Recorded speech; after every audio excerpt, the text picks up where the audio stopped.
यह तस्वीर आप देखिए, लोकसभा के अध्यक्ष ओम बिरला के चैम्बर में विपक्षी सांसदों की भीड़ है।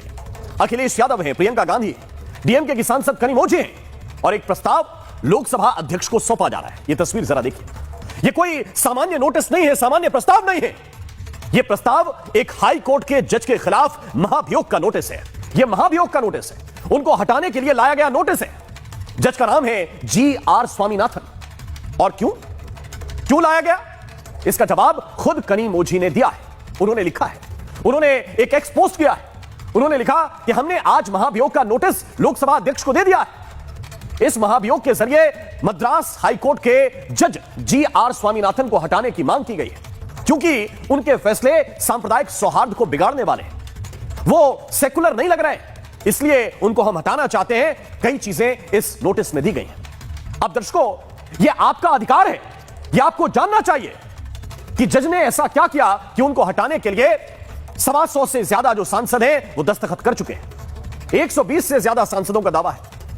दोस्तों, इन जज साहब ने एक आदेश दिया, उनकी तस्वीर में मैं आपको दिखा रहा हूं। इन्होंने कहा कि दीप थून पर दीप जला सकते हैं। उन्होंने यह कहा केवल कि जो दीप थून है, जिसका मतलब ही दीप स्तंभ है, यानी कि एक ऐसा स्तंभ, एक ऐसा पिलर जिसका निर्माण ही दीप जलाने के लिए हुआ। स्थानीय लोग उसको दीप थून कहते हैं। इस पर आप दीप जला सकते हैं, यानी जिस पिलर को बनाया गया दीप जलाने के लिए, वहां पर दीप जला सकते हैं। यह इन जज साहब ने कह दिया। और हाईकोर्ट के जज हैं, उनका आदेश था। उनका आदेश मानना तो दूर, उनके खिलाफ महाभियोग का प्रस्ताव लाकर उनको हटाने की मांग की जा रही है। आप पूछेंगे कि क्यों ऐसा किया जा रहा है? क्योंकि यह मामला एक दरगाह से जुड़ा है। सीधे तौर पर नहीं जुड़ा है, लेकिन फिर भी जुड़ा है।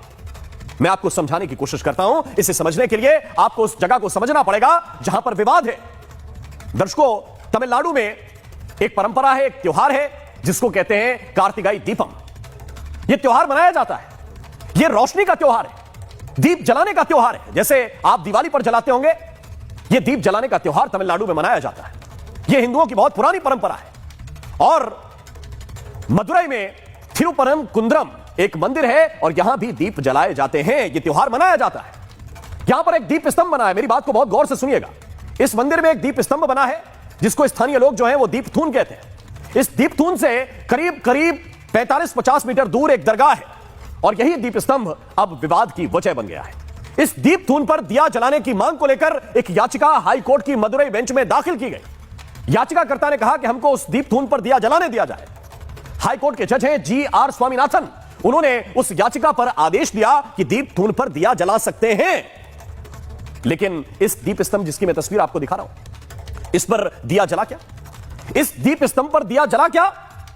दर्शकों, जिस दीप थून को लेकर हाईकोर्ट ने आदेश दिया, उस पर दिया नहीं जला। सरकार ने कानून व्यवस्था का हवाला दिया और वहां दिया नहीं जलने दिया। हाईकोर्ट का ऑर्डर नहीं माना गया। जवाब में हिंदुओं ने मंदिर के आगे प्रोटेस्ट किया। पुलिस के सामने ये लोग आए, हंगामा भी हुआ, कई लोग घायल भी हुए। ये मामला फिर से कोर्ट के सामने लेकर जाए गए, क्योंकि ये लोग लेकर गए कि भाई अदालत का जो आदेश था, आपका जो आदेश था, वो लागू नहीं हुआ। फिर जी.आर. स्वामीनाथन ने दोबारा आदेश दिया। उन्होंने कहा कि पारंपरिक दीप जलाने से किसी को नुकसान नहीं है। मैं बता रहा हूं आपको, दोबारा यह आदेश दिया। उन्होंने कहा कि सीआईएसएफ की सुरक्षा लगाई जाए और सीआईएसएफ की सुरक्षा में दीप जलाने का कार्यक्रम हो। एक आदेश बहुत साफ सुथरा। उन्होंने कहा कि केवल 10 लोगों का एक दल वहां पर जाए और दीप जलाए, केवल 10 लोग। उन्होंने यह भी कहा कि जो पास में दरगाह है, उसके मुस्लिम समुदाय के जो अधिकार हैं, दीप जलाने से उनका कोई उल्लंघन नहीं।